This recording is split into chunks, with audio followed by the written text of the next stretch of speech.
How do you like tests? I remember as far as years and years ago, when you had driver's training, and that was back in the days when your tax dollars paid for that. Parents really didn't have to pop for any extra. That's a long time ago.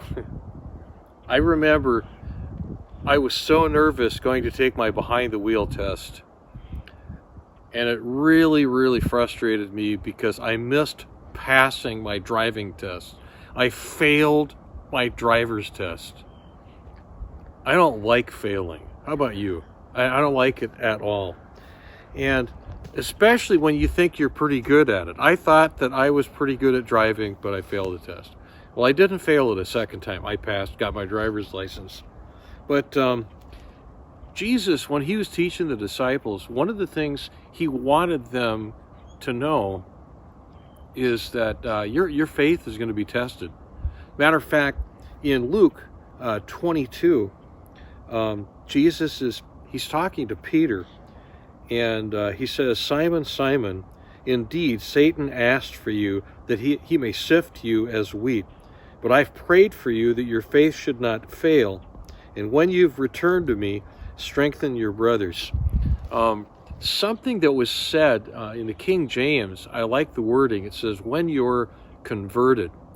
Hey, I thought Peter, Simon Peter, I thought he already was converted. But Jesus was saying, you really haven't come as far as you think you have. And it's kind of like, for me, it's like, I thought I was ready for the driver's test. Evidently not, okay? And as far as with Peter, sometimes we like to think that, well, there's not a real devil. Well, evidently, Jesus, the Son of God, believes there is. And he was saying to Peter, "Simon, Satan, he's asked to sift you like wheat. He wants to mess with you. But I've prayed that your faith would not fail." Have you ever thought about the tests we go through in life, that just maybe Jesus, who now is with the Father in heaven, is actually praying for you and me, just like he prayed for Peter? That's kind of a weird thought if you really think about it, that you have Jesus interceding for you. And when Jesus told Peter, that, when you're converted, strengthen your brothers, he was like a little insulted. And so listen what he responds. He says, "Lord, I'm ready to go with you, both to prison and to death." And this is what Jesus said to him, "I tell you, Peter, the rooster shall not crow this day before you'll deny 3 times that you know me." You see, Peter, he thought he knew himself. He thought he could pass the test. He learned different. I want to tell you this much.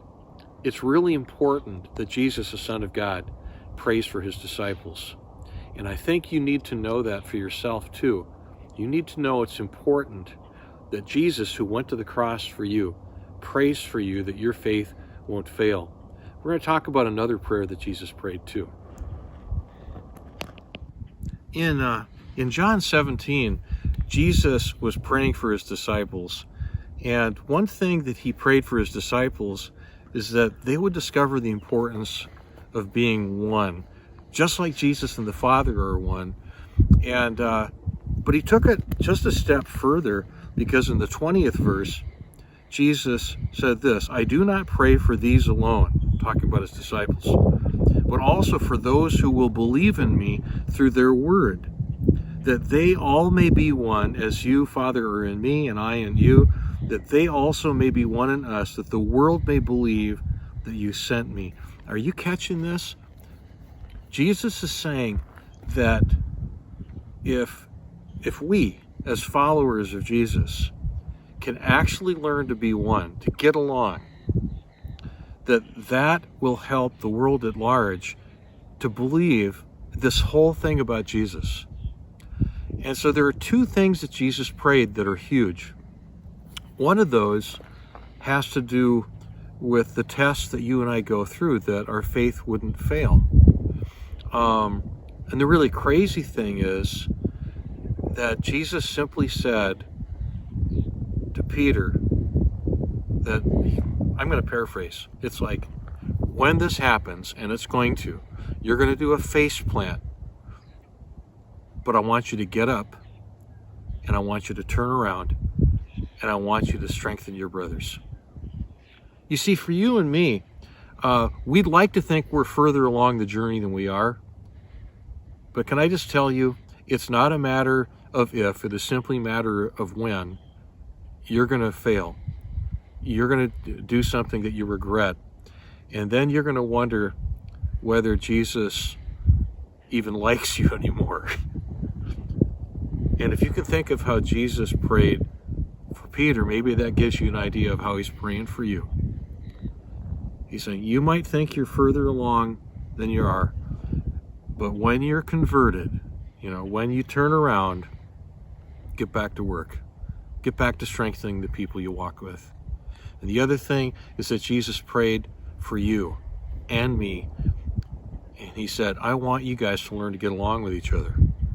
I want you to learn to work together, because the only way the world is going to believe that what you have is genuine is if you can do that. The world will believe that God sent me if you do that. So I hope you understand what a big deal it is that Jesus prayed for you. And he prayed that when you fail, that you get up, you turn around, and get back to business. And he also prayed that you learn to get along with the people who are fellow disciples. If you deal with those two things with any great intensity, you're going to have a great spiritual life, because God wants you to thrive.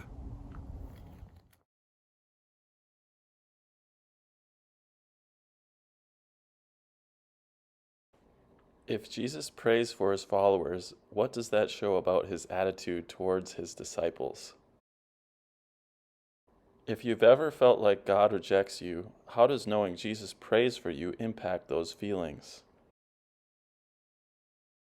In times of testing, what ultimately is success?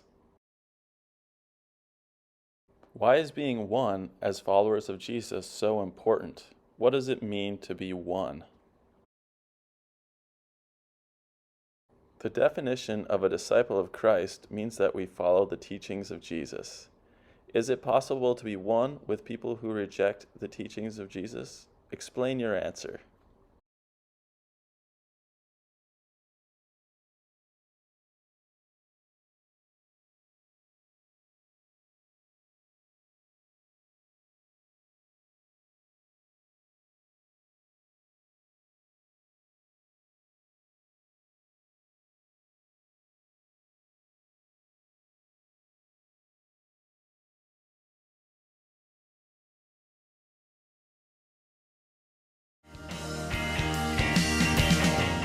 Thanks for watching. If you'd like to enjoy more by the Vineyard Church, like us on Facebook at www.facebook.com/The Vineyard Church Iron Range. Subscribe to our YouTube channel, The Vineyard Church Iron Range.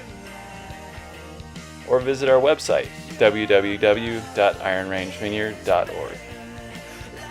Lastly, subscribe to our e-newsletter to stay connected. Do so by visiting our website and clicking subscribe to our e-newsletter on the homepage.